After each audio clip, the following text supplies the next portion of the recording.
È stata inviata all'Assemblea regionale la relazione sui rifiuti della Commissione antimafia presieduta da Claudio Fava ed approvata all'unanimità dai componenti.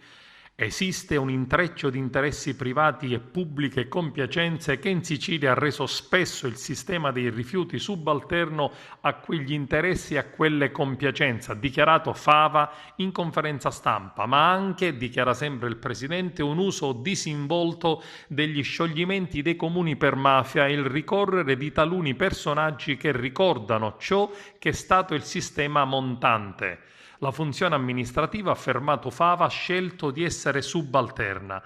Fa il nome della ex ministra dell'Interno Anna Maria Cancellieri, che arrivò allo scioglimento del comune di Racalmuto nonostante il sindaco dell'epoca, Salvatore Petrotto, fosse stato assolto.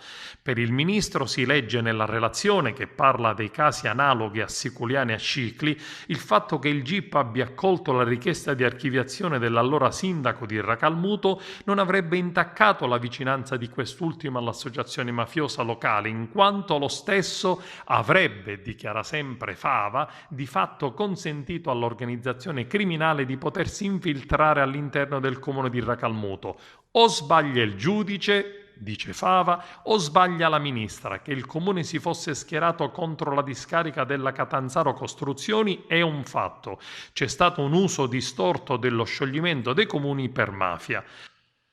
La relazione analizza anche la storia degli ultimi 20 anni di affari sui rifiuti, incluso il meccanismo della firmetta di alcuni dirigenti regionali, ricorda lo stesso Fava, che hanno ammesso ciò che altri ci hanno fatto capire senza ammetterlo. Sarà importante adesso, conclude il presidente Fava, avviare un dibattito in aula su questa relazione per affrontare i tanti nodi da sciogliere, a partire dall'andamento in ordine sparso dei comuni che nel 30% dei casi affidano il servizio di raccolta senza passare da una gara.